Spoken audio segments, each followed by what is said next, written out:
When it comes to Lucid Gravity, I've had an opportunity to check out the outside. I've had an opportunity to check out the inside. I've been able to do everything except for drive it. That has escaped me. That is until now. At Electrify Expo San Francisco, I had the opportunity to hop behind the wheel and give it a drive. And now that I have, did it live up to my expectations? Is it the best electric three-row SUV on the market? Does it drive as well as the Lucid Air, or does it drive even better? And ultimately, do I think you should buy it? Well, let's talk about all of that and more right now.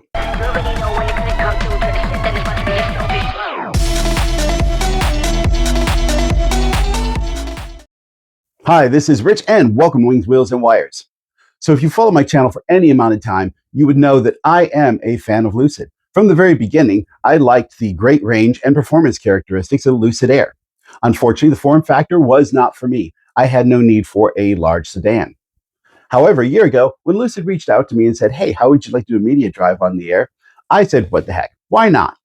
So what did I think of the vehicle? Well, you can watch this video to find out, but in short terms, I really enjoyed the drive, so much so that even now, I am seriously considering buying a pre-owned one. Now, at the same time, they had told me, oh, by the way, we have a three-row SUV coming out, the Lucid Gravity. So I was really excited for this because this is a form factor that I am very interested in. And so much so that in the years since then, I have definitely come to the conclusion that this is one of my most anticipated vehicles of 2025. So here we are, a year later, I finally get to drive the Lucid Gravity, and I can say it has generally lived up to my expectations. The drive was really great. We'll go into that a lot more in a little bit. But first, we have a little bit of a treat. You see, it's normal at Electrify Expo to have a company employee sitting next to you in the right seat.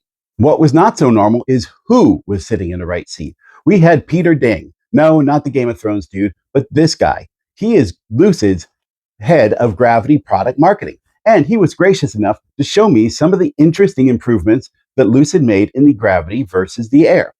We also had an interview, which you can check out right here. But in the meantime, let's check out some of these improvements. So all the Lucid interiors are California theme inspired. In the case of the Gravity that you see here today, it's the interior theme is called Tahoe. It's inspired by the location Lake Tahoe during the sunset. As the sun is setting, it really brings out the color, the vibrance of the sand in Lake Tahoe. The vehicle I'm driving today has the dynamic handling package, which is optional. It comes with a couple of neat features, one of which is the adjustable height, which all models have, but as opposed to the one chamber suspension that you have on the base model, this actually is a three chamber air suspension. So the way this works is it lowers when driving at high speed to give you less drag and better efficiency. And if you need to do things like go over rocky roads or potholes or places with speed bumps, you can elevate it to give you more ground clearance. This package also gives you another neat feature, which is four-wheel steering. The rear wheels at low speeds turn opposite or counter turn from the front wheels, which gives you a tighter turn radius. Then at higher speeds, they actually turn the same direction as the front wheels in order to give you a tighter and more smooth turn. It's worth noting that you can actually open the frunk using the button over here rather than any kind of physical control. It's controlled on the screen on the left-hand side. Also, for opening the doors, you have this interesting double mechanism. If you pull back slightly, it's electronic release. But in the event of emergency where electronics don't work, for example, you can pull it hard back, and that's actually a mechanical release to open the door, which is actually great as a safety feature. Another really cool thing Peter just told me about was something about the construction. Lucid has long since utilized aluminum in place of steel for some of its body components. This is because it is more lightweight, flexible, and reduces vibration. What they added for the Gravity is now they utilize a aluminum polymer sandwich system that actually layers the polymer in with the aluminum. This even more greatly reduces all of these factors. One major improvement of the Gravity over the Lucid Air is the battery configuration. On the Lucid Air, if you got the higher battery capacity versions, the batteries were actually in a raised area underneath the rear seat. Unfortunately, this would not work for the Lucid Gravity because they wanted to have the rear floor area be as flat as possible. The way they achieve this is actually by putting the extra batteries for their higher capacity versions underneath the front driver seats, which you'll not notice a difference and it won't affect your storage capacity at all. Another big difference between Lucid Air and Lucid Gravity is the charging port. The Gravity has a native NACS charging port. It also is capable of a charge rate up to 400 kilowatts on a Tesla version 4 supercharger.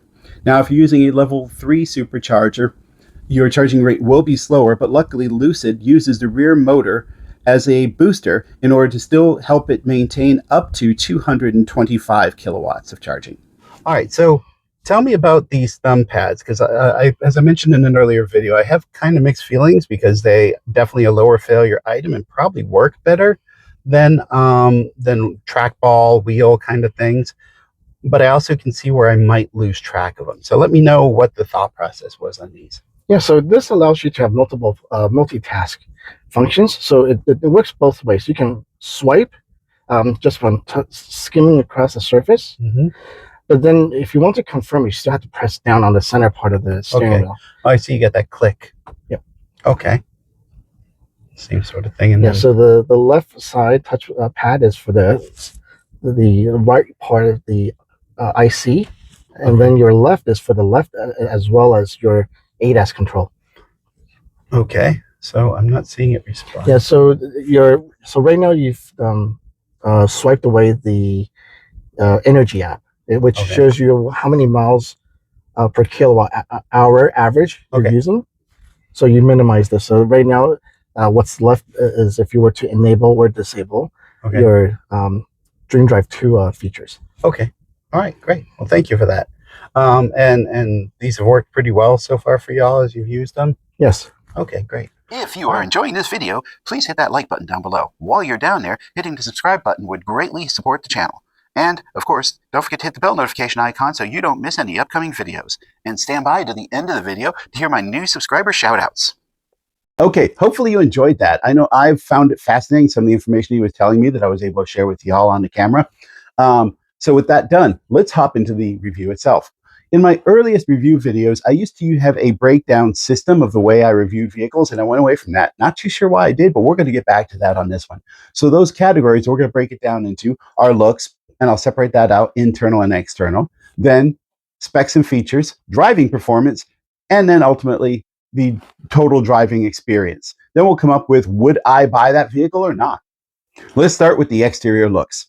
For me, this vehicle has less of a three-row SUV look and more of a station wagon meets minivan kind of look.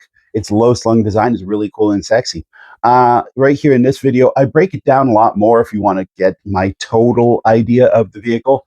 But for here, we're just going to summarize up that it has that sort of look. For me, it also has kind of an Atom Punk kind of look, which I really enjoy. Also, subjectively, I was just going to give it an 8. But here's the thing. If that's an 8, then what is a 10? Because the reality of it is, as far as three-row electric SUVs, they're not the best looking vehicles on the road. So I think we need to establish a benchmark of what is a 10 and then figure out where the Gravity fits related to that.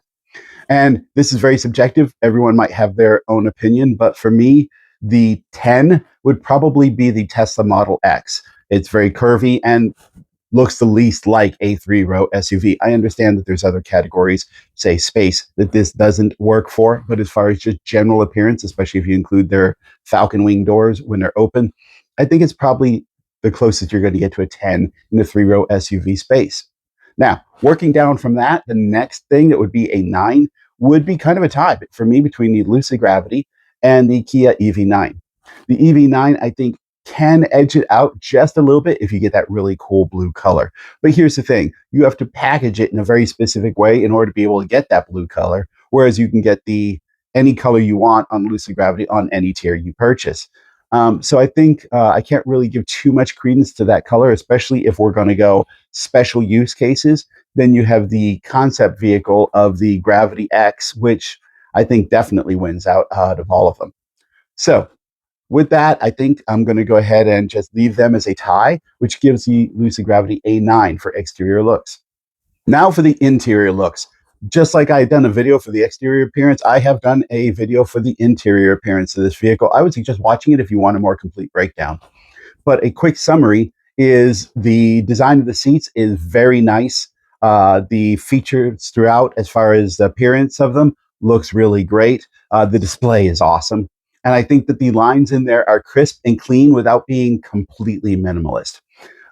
So for me, let's rack it up against other competitive vehicles, because for me, this is a 10, but let's see who compares to it. Tesla's interiors, I think, are way too minimalist. We've already talked about in another video right here how the interior looks on the Rivians. And then you have, for me, the next big competitor would be the Cadillacs.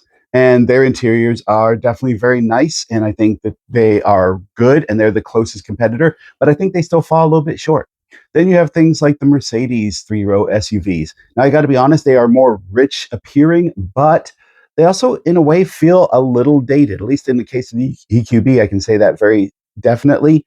The round vent things and everything just make it feel kind of dated. It doesn't feel as crisp and clean as the inside of Lucid Gravity does. And then you have the Korean vehicles like Kia, Hyundai, Genesis. For their three-row SUVs, they are nice interiors. I don't want to take anything away from them. They definitely beat out Chevy's interiors, but they still seem cheap in comparison to the interior materials of the Lucid Gravity. Now, then you also have Volvo, which is a really good competitor. I think they're probably one of the closest as far as the interior appearance. However, I at best I would give them a 9. So Lucid Gravity for the interior appearance is absolutely positively a 10. All right, now we're moving on to specs and features. And hey, spoiler alert, this is Lucid's bread and butter. Their forte are specs and features. So you can expect this is going to go pretty well for them. Now, you already saw some of the neat features in the earlier segment where we had with Peter Ding. But beyond that, let's kind of build on that, starting with the most basic things, which are the specs. This vehicle has an electric vehicle range of 450 miles, which is incredible and one of the highest on the market. Now, here in the US, it does come in second, though, to the Cadillac Escalade IQ. But there's a little bit of caveat to that. You see, the Escalade IQ claims to have a electric vehicle range of 460, which is 10 miles longer range than the Gravity. However, they achieve this by having a battery that's basically twice the size. Now, why this matters is that also means twice the weight, which means you're going to have to pay more per mile to drive. And one of the motivations for getting an electric vehicle is the lower operating cost. But carrying around 50% more battery all the time, even when you're going on a 5 mile trip, I think diminishes part of that benefit and honestly doesn't justify the 10 more miles of range that you get. I think I'll stick with the 450 and a much lighter battery and much more efficient drivetrain and a lower cost per mile.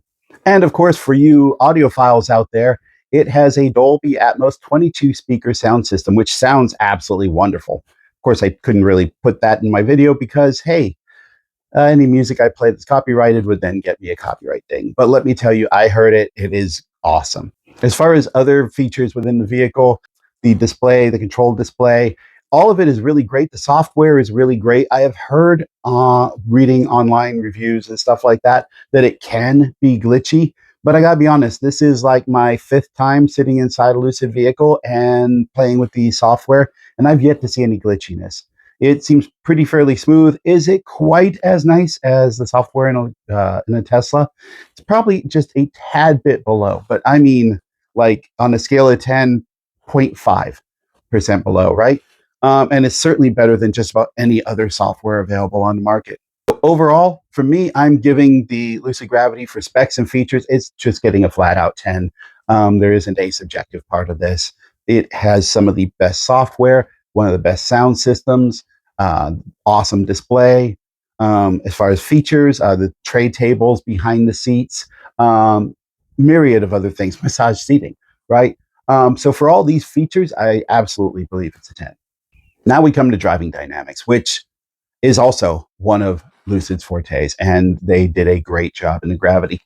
The 0 to 60 of 3.4 seconds is impressive, and kind of like the Lucid Air, it had this effect where while you did accelerate incredibly fast, you don't get that throw your head back in the seat kind of feeling quite as much. You just accelerate without it being a really aggressive feeling. Now, for me, I kind of like that throw you back in the seat kind of feeling, but it is not for everyone. And I think that if you're able to still get the same 0 to 60 without throwing people around the car, I think that is probably a more refined and more luxury experience. And don't forget, the Lucid kind of targets more luxury feeling. And it seems the more luxury feeling, most luxury vehicles focus more on having that acceleration be comfortable rather than being very jerky. So yeah, with that great 0 to 60, the steering, especially with the four-wheel steering, I was able to do a U-turn really well. It rode smooth, which of course, hey, I had the three-chamber air system on the vehicle, so it better ride really well, even if I'm going down a bumpy road. But it rode very beautifully. I really enjoyed it. Is it better than the Lucid Air? On paper, it should be, right? One, because it's an air suspension versus a non-air suspension in the Lucid Air Pure that I drove. And it also is the three chamber, which is an elevated experience even more. But at the end of the day, it's still a sedan versus a very large SUV. So I think I still enjoyed the drive in the Lucid Air better, but it's definitely in the three-row SUVs that I have driven.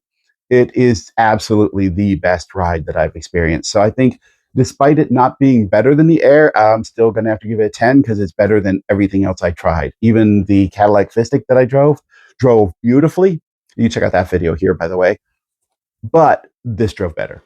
So for this category, I'm going to go ahead and give it a 10 out of 10. So finally, we're down to the category of the overall driver experience. Well, you already know that driving dynamics are superb. And you also already know that the interior appearance is outstanding, and these combined create a very luxury, refined experience. I think that they have outdone, as far as the luxury experience, they have outdone Mercedes, BMW, Volvo. I think that they have created this environment that really just feels great to be behind the wheel. Speaking of the steering wheel, yoke thing. According to Peter, their nickname for it is a squircle or square circle. Now, I hadn't mentioned it in earlier videos, but I did have concerns on what it would be like to drive with this. You see, the Gravity doesn't have the variable ratio steer by wire that the Cybertruck has, for example. So a more yoke type grip might be a little awkward to drive. So, was it?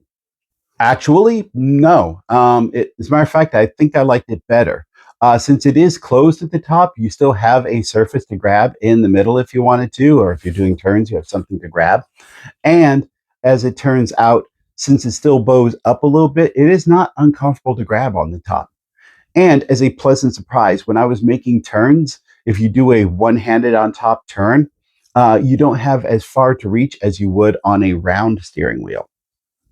And then you have the less tangible pieces of the driving experience. For example, the high charge rate that this vehicle is capable of means less time sitting at chargers on road trips, right? So I have to spend less time at chargers, less hassle, a more smooth owner experience. Also, the sheer high capacity of the battery, 450 miles of range. Let's be honest, most trips you're going to do, you're probably not even going to have to stop and recharge, right? I can drive here to LA and back and still have enough to do it a second time practically. So the range by itself also just makes for overall better experience. So with all that in mind, let's get our total score.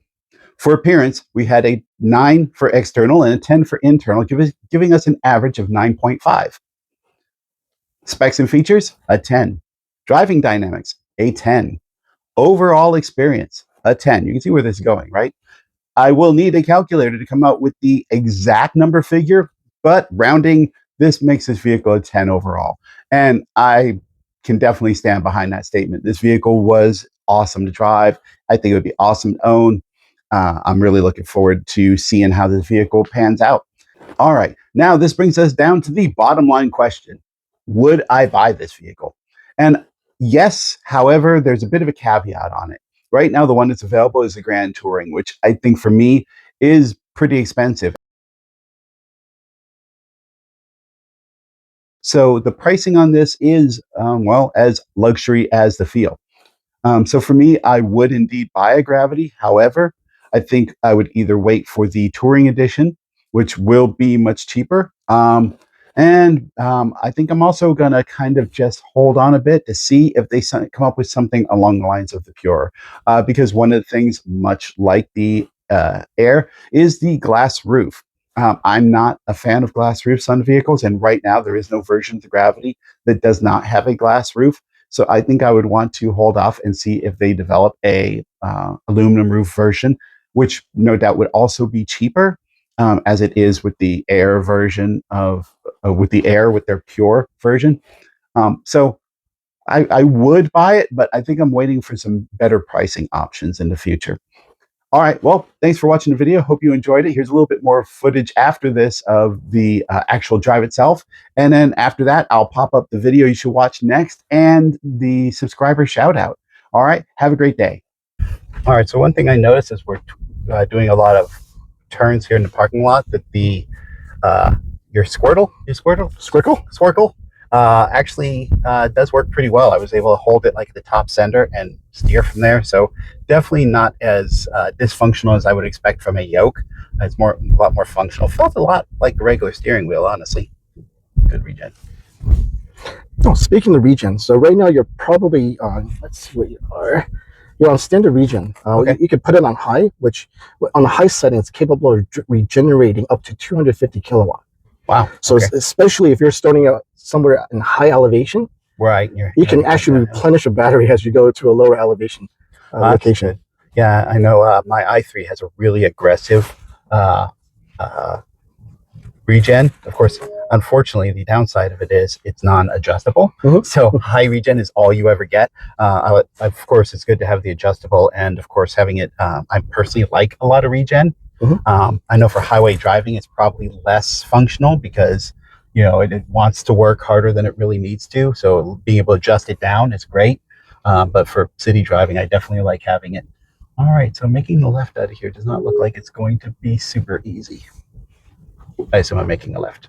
Yes. Cool. Probably have squeezed in front of him, but it looks like we'll have plenty of room.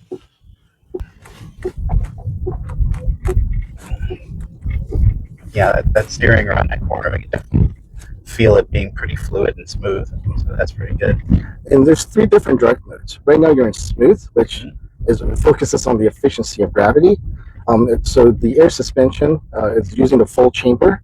It's also derates the horsepower from 828 down to somewhere around in the 700 horsepower range. Okay. So your performance is not going to be as aggressive. Okay. But then if you want something a little bit sharper, you can set it to swift, where it'll stiffen up the suspension. The throttle will be a little bit more precise. And then you can put it on sprint, where it gives you the full 828 horsepower in a stiffer suspension. Okay, will we be able to play with some of those other? Yeah, so if you go to the right side. Okay. And I would say just precaution is just listen to the security to guide you on when to start the launch. Okay.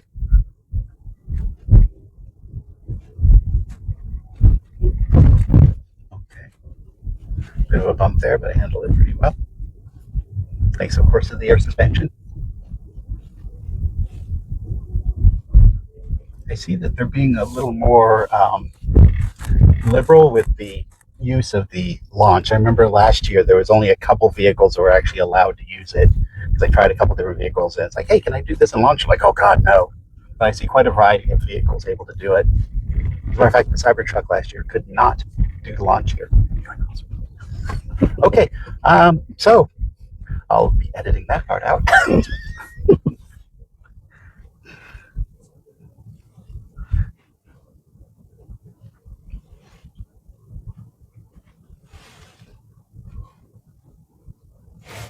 Okay, I kind of forgot how to do launches. No, and then when you're at the line, foot on the brake, foot on the accelerator. And when the gentleman over there gives you the okay, you let go of the brake and then you just launch. Okay, great. Just want to make sure I did that right.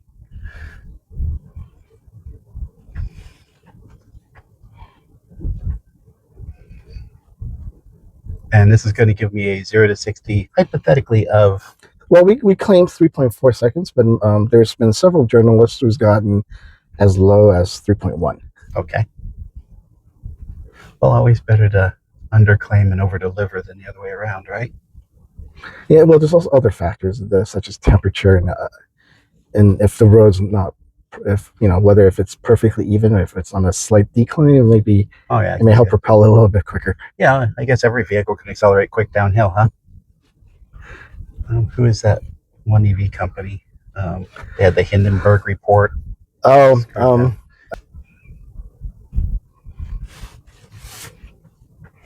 I love how he's basically playing like air traffic controller and that, like, let's get the launch pad clear before we have the other one go.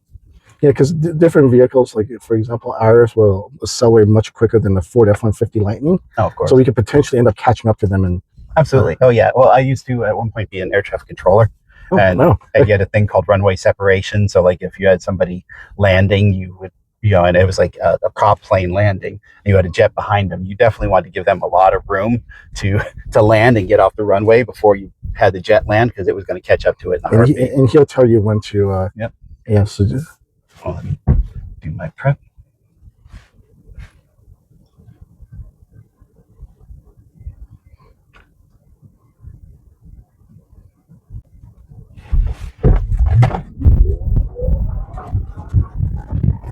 Oh yeah, that was fun. Probably could have kept it going a little longer, but I didn't want to heat your brakes up. And part of our powertrain efficiency is many other EVs. Mm-hmm. The power delivery is actually really, there's limit to how fast they can deliver that power before it tops off. Certain EVs, without naming any names, more on the compact size, the grade 0 to 35. And then some of the more popular, like some of the best-selling EV brand that's out there, their power delivery tops off at around 55, 60 miles an hour. Ours will pull straight to 100 plus an hour.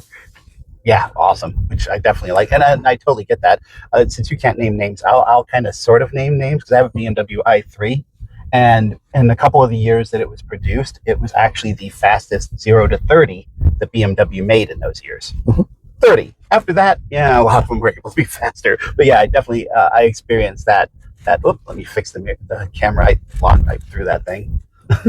I can definitely relate to the great acceleration up to 30, and so I'm glad that it has it all the way through, and I can definitely feel it. It would have kept accelerating. I don't know. It seemed like I was approaching the end of that line much quicker than I actually was. I ended up, as I came off the accelerator, had a lot more room than I thought I had to slow down, but I was afraid I was just going to plow through the cones at the end, and that'd probably be a bad thing. Somebody, probably a security guy, would get very mad at me. Well, the braking system on this is still fantastic. We have a massive brake caliper, but not only that, the brake rotors is larger than some of the wheels on entry level cars of some brands. Okay, yeah, I can imagine. Yeah, as I was looking at them when we're filming the outside of the vehicle, yeah, they're very large discs and calipers.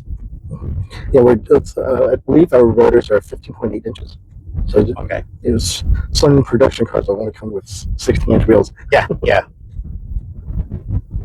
I know my i3 has 20-inch wheels, but the discs on it are not particularly big, so I can definitely understand that. And this is on top of the fantastic regen that we have. Yeah, of course, that's the kind of thing is, you always want to have good brakes in case, but how much do you really use them most of the time, For kind of emergencies only. But when you need it, it's there. Absolutely. Yeah, of course. I wouldn't want them to stop including them because, the regen will do it. But definitely it's good. I really appreciate the fact that you don't, most of the time you just don't need them. Like I said, my car has really heavy regen. So I'm at, 110,000 miles, and I had to replace, I think, my front brakes once at like 95,000 miles, and the rear ones are still fine. Yeah, and thanks to the regen, for the most part, you wouldn't need to use your physical brakes. Yeah. When I had my Lucid Air, I'm pretty sure I can count the number of times when I needed the brake, and that's in most of those times, I was probably king in carving. Yeah. Well, that's kind of the thing is, I know that I use my brakes relatively, well, I won't say frequently for an EV, I guess would be the way to say it. But that was also when I was commuting from work, and it was like a lot of accelerate, decelerate, accelerate, decelerate. I might be a little bit of an aggressive driver, so that might have played a role too. Because I know when I drive like I'm not angry at the world, I don't use the brakes much.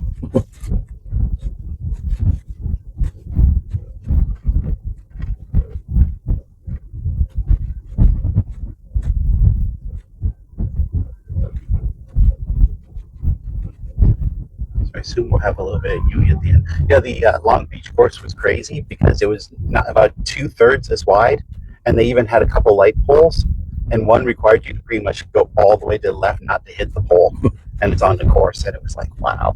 This here? Yeah. I remember the distance, the walk to go from the booth to the test drive location was like a 20-minute walk. Yeah, well, this year they were in a different place.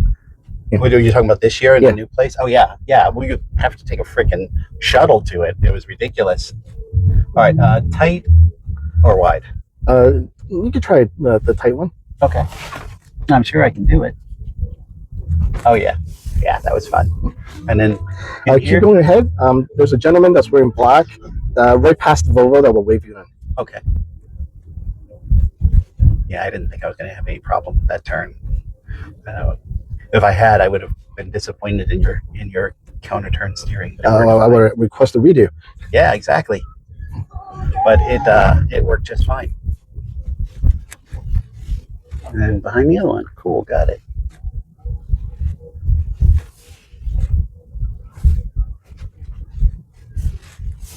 And now it's time for the subscriber shout-outs. If you'd like your own shout-out, all you have to do is subscribe to the channel and either make sure your name is visible or put in the comments down below that you subscribed. Stefan Alexandri, Mona Hamadani, Omim23. Thanks for watching.